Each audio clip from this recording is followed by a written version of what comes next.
Welcome to the Military Spouse Careers and Business Podcast, your source for in-depth information all about the job application, negotiation, transitioning, education processes, and the unique challenges and overcoming of those challenges experienced by military spouses.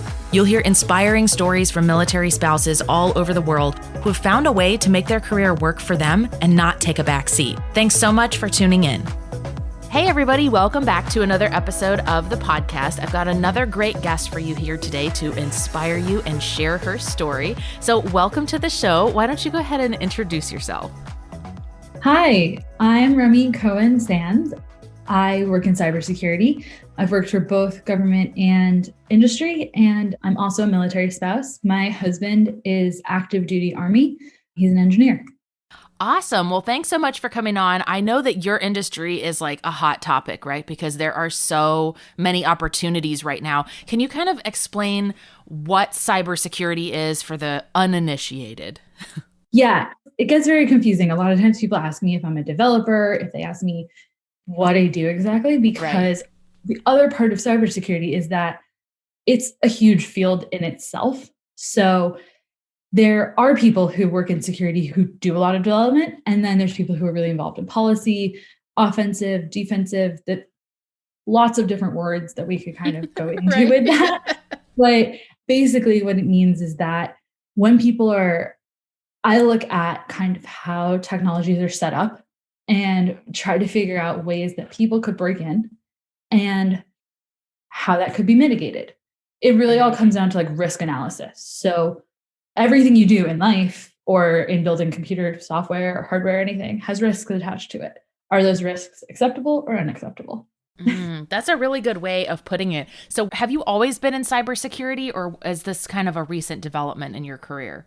For my career, well, kind of. So when I was in undergrad, I was planning on going to college actually to be a history major and do some government policy IR type stuff. And I realized that I didn't like to write papers. So I switched my major to be dual degree in computer science and government. And while I was in school, I interned at the US State Department.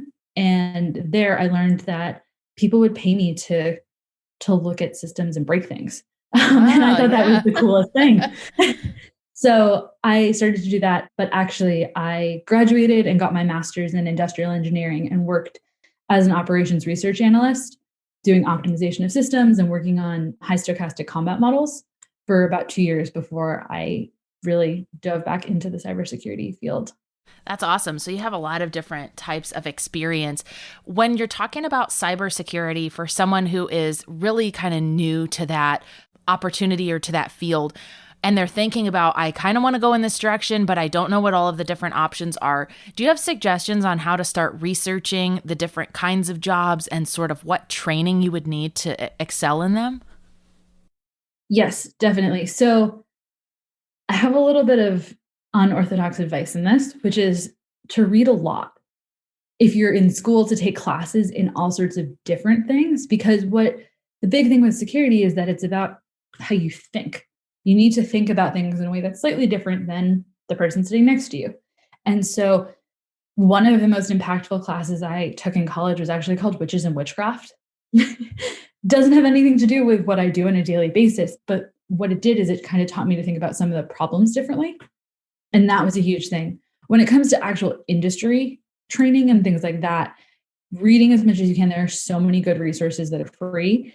And there's also a lot of resources put out by the certification authorities. So IS Squared, CompTIA, SANS, they're always running free webinars for people and stuff like that. And so that's a good way to kind of start to build up your own vocabulary, because like I mentioned before, there's so many different areas of security.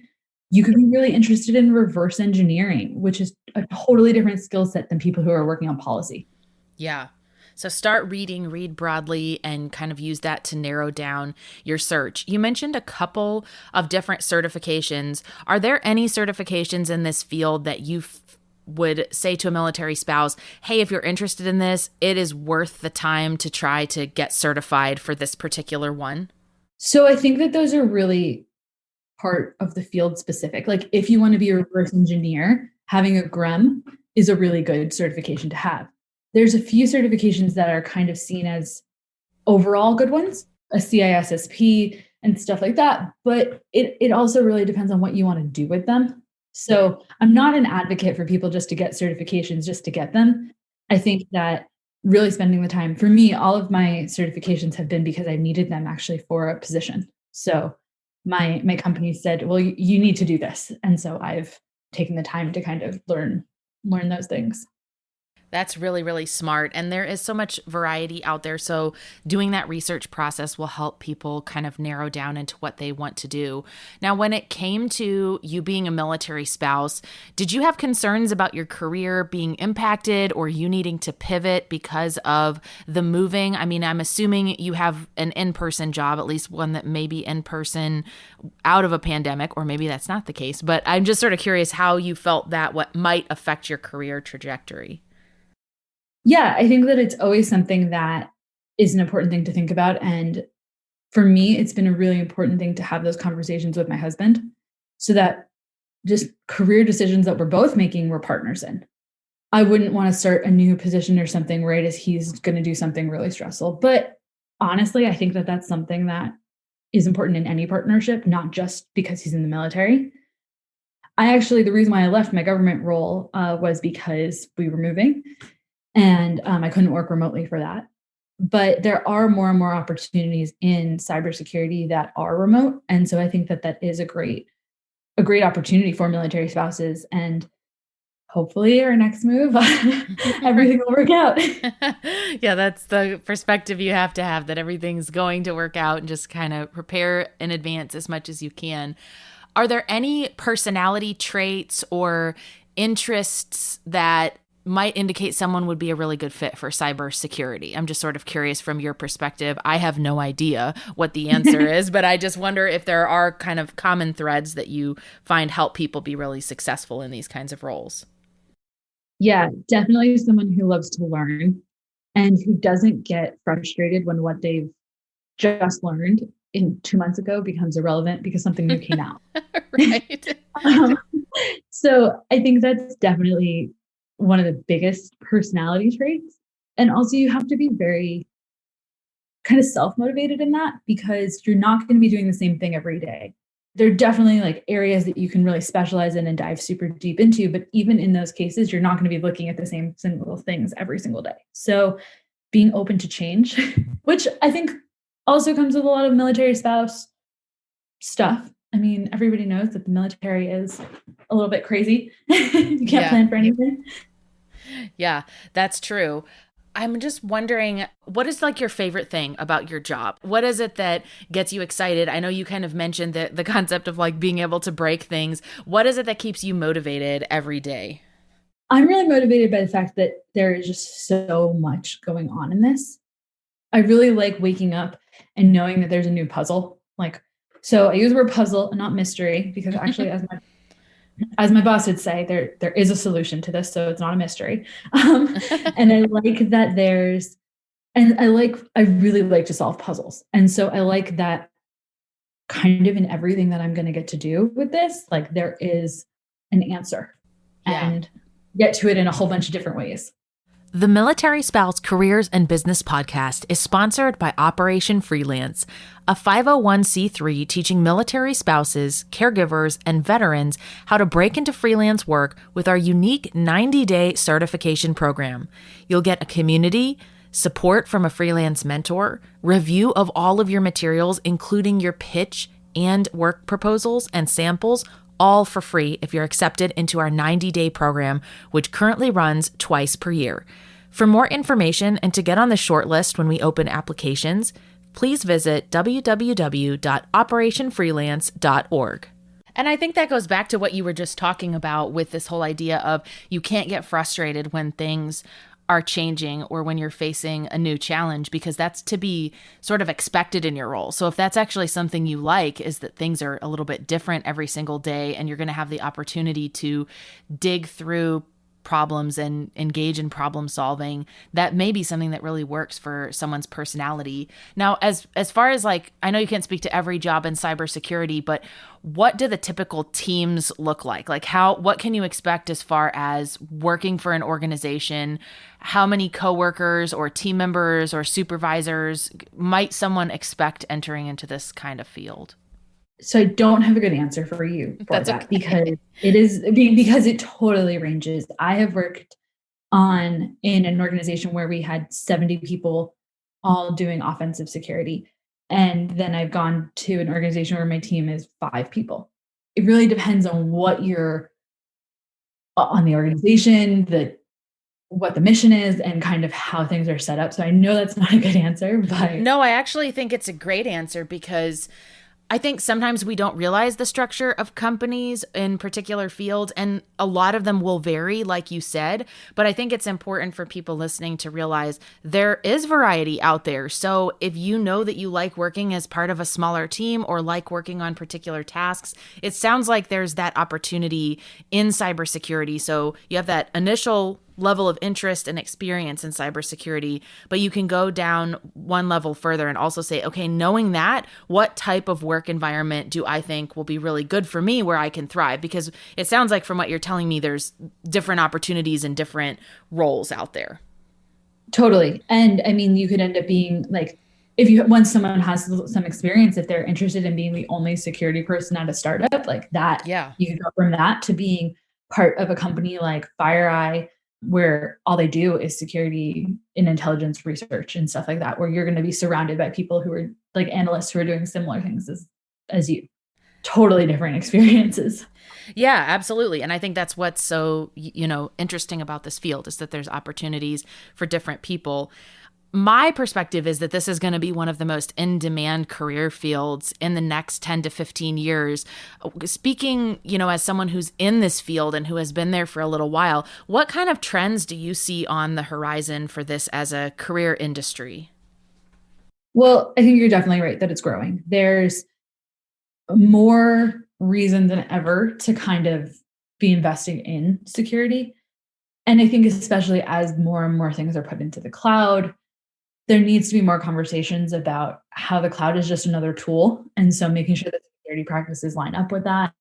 There's I don't think that there's going to be any shortage of new things happening with that, especially as we become more and more connected through the Internet of Things. I don't know. I was looking at something the other day and I found an air fryer that is Wi-Fi connected. Like all of those, so even the air fryer companies are going to need people who understand security. Yeah, no, that's a really good point. That's something I wanted to ask you too, is this whole idea of offensive versus defensive, because I think a lot of the ways we hear about cybersecurity as consumers is after the fact, when there's been a breach or, some big company was exposed in some way. What really is the difference? And is that separated by jobs, or is it just kind of like you could end up in a position where you may be working on one or the other or both at any given time? So I think that if you're working on both at the same time, it tends to be a little bit of a smaller organization. But so defensive cybersecurity is kind of known as the defenders. So it's people who tend to be a little bit more in-house. They're the ones who are saying, okay, like what controls do we have in place to stop things from happening? And then on the offensive side, it's basically they're looking at a lot of different controls and technologies and saying, well, what can I do to break those without people seeing me? And so there's actually a whole, we could get really deep into this because in the offensive side, there's people who do this for money. There's people who do this as ethical hackers. There's people who do this as pen testers. And there's other parts of that as like doing it through part of a bug bounty program and things like that. So there's lots of different parts there. And then on the defender side, there's also a lot of different specialties. Sometimes people are very specific in networking or in cloud, or I'm blanking on a lot of different parts of this right now, but they tend to work in that sense. We actually call people who work on both offensive defense purple, because they're doing purple teaming, and that can be really fun. It's working with the people who are breaking things and the defenders to kind of figure out how to make things better. So a lot of times, like, you'll pull those skills in no matter which side you're on. But I have yet to see a job posting for like a purple teamer, but I think that would be a really cool title.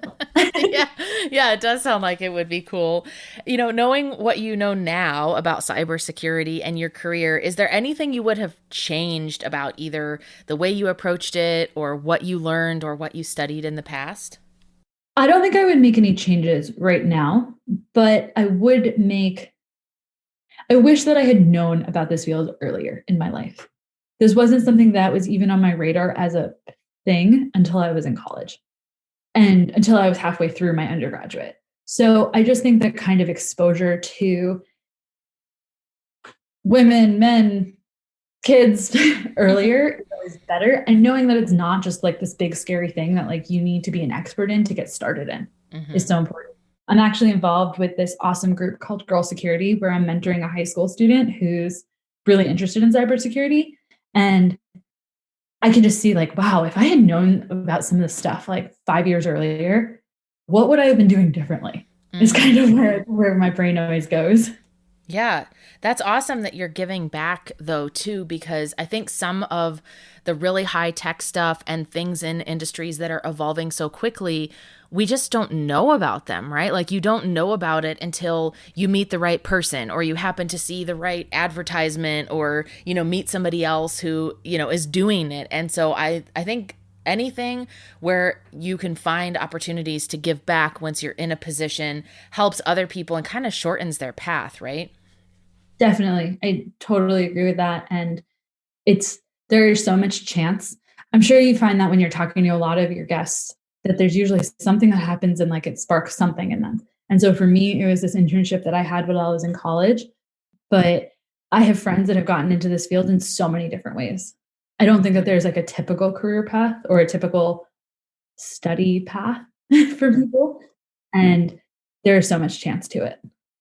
So to kind of wrap up, if you were going to give one piece of advice to military spouses that it can be general to their career or specific to cybersecurity, what kind of advice would you share with somebody who is maybe looking to do something different with their career or is facing kind of some of the obstacles of finding the right job or the right career for them?